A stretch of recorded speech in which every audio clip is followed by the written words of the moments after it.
No, sziasztok, egy kis doku. Azt mondja, hogy május 6-a van, hétfő.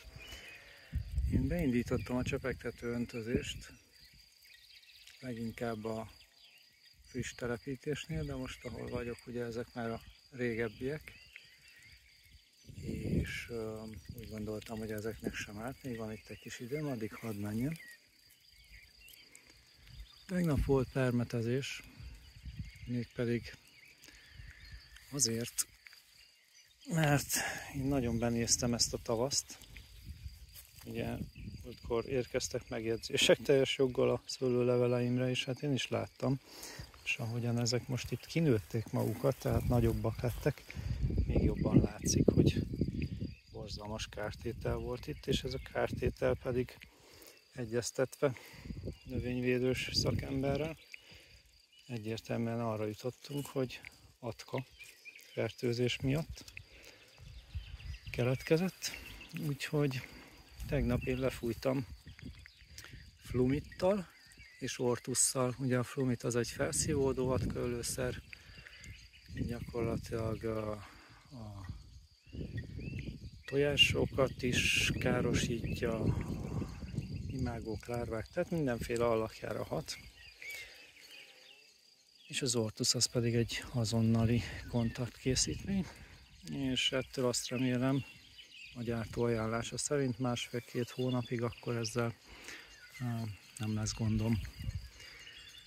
Aztán tovább folytattam a hajtásválogatást, illetve fürtöknek a lecsipkedését, például ugye van a velesz, hát nem mindenhol, de van, ahol már visszavettem, tehát egyelőre egy hajtáson egy fürt.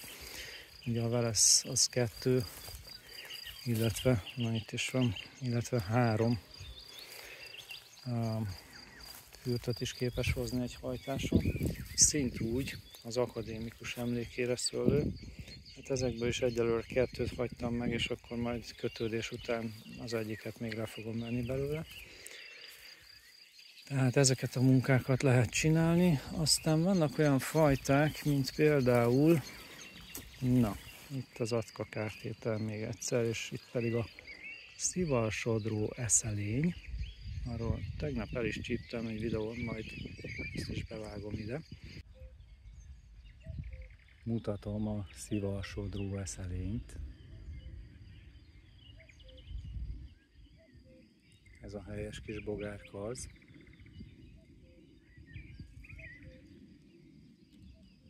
És a kártétele ugye besodorja a leveleket. Úgy hogyan néz ki, de biztosan láttátok már, és az előbb láttam itt egy kabócát is. Bivajkabóca, vagy a csoda tudja melyik fajtáját, egy ilyen kis tank. Itt van. Szóval, ha sikerül fókuszálnom. Na mindegy, szóval ezek itt eszegetnek.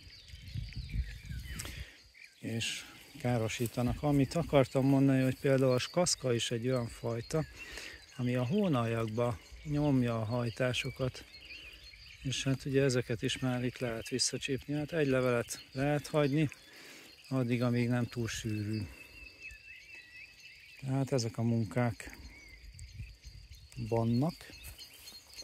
Illetve hát a kötözés, mert most elkezdtem kötözni. Nekem ez a ankergumi az nagyon jól bevált, általában az 5 centiset alkalmazom, ahol a helyzet megkívánja, van 8-as, és azt is, de az egy ilyen normál vesszőnél egyébként, és drótkötésnél már túl nagy is. Amit még szerettem volna mondani, ugye megjegyezték páran, hogy néz ki ez a szőlő, nincsen se kapálva, se kaszálva. Hát ez nem véletlen. Ugye, ugyan bevetettem ilyen talajtakaró magkeverékkel, ami nem igazán kelt ki, vagy csak részben, és még ezután fog nőni. Na mindegy, summa summarum, elég sok ilyen talajélettel foglalkozó videót néztem itt a tél folyamán, amikor unatkoztam, és érdeklődésem erre fordult. És hát ott azt mondják a nálam okosabb emberek, hogy A legrosszabb az, amikor egy ilyen csupasz talaj van, és a legjobb az, hogyha valamivel takarva van. Hát nyilván inkább a kisebb tőkéknél én majd ezt igyekszem azért kordában tartani. Kicsit ki is tépkedtem, de az időseknél ez már nem akkora probléma. Úgyhogy ez nem véletlen, illetve levágtam én ezt múltkor is, most már megint kellene, de ez eltolódik a hétvégére.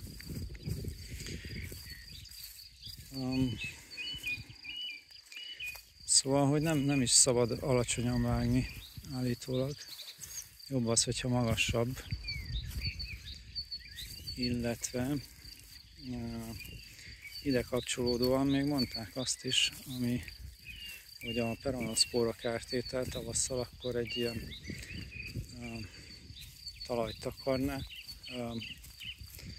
takart talajnál sokkal enyhébb, ami pedig hát én gondolom azért van, hogy nem tudnak annyira fölcsapódni a gombaspórák a növényre, a talajról, amikor csapadékot kapnak. Na, szóval nálam ilyen lesz ezen túl, és aztán majd remélem, hogy a szőlő is szeretni fogja. Szerencsére én tudok öntözni, úgyhogy ez nálam nem egy olyan nagy probléma, hogy plusz kivesznek egy kis vizet a talajból. Ezek a gyomnövények, de hát igazából nem gyomnövények, mert sokuk nagyon hasznos, hanem én most már inkább talajtakaró növényeknek hívom őket. Hát a biodiverzitás, ugye? Az nagyon fontos. Nálam aztán mindenféle gyomok megteremnek a földön ezentúl. Igen, a permetben egyébként volt topász, ami felszívódó szer lisztharmatra,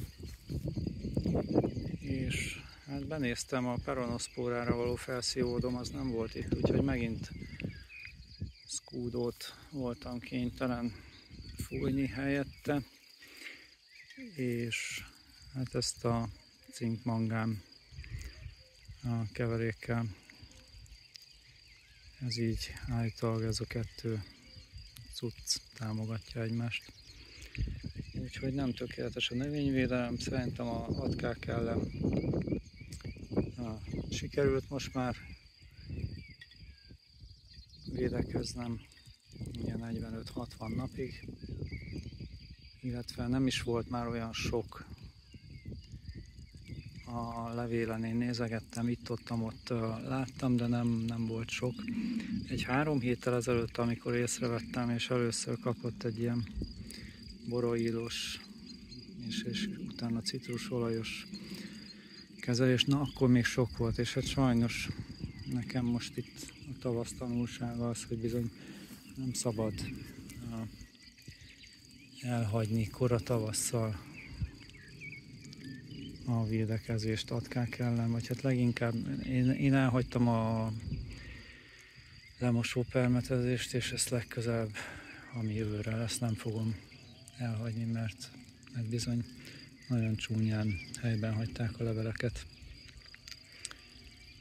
Ugye most már egy ilyen, hogyha marad ez a meleg idő, akkor egy intenzívebb hajtásnövekedés fog következni, és egyébként is védve van a szőlő, úgyhogy ezt most már itt le fogja vetkőzni, és megindul, de esetre ez látványnak sem szép, és hát nyilván a növény számára sem jó.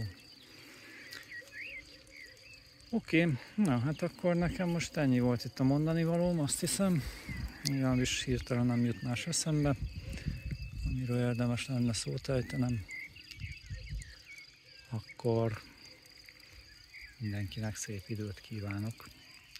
Ja igen, még egy valami, sokan ugye mutatták a csoportban az elfagyott szőlőket.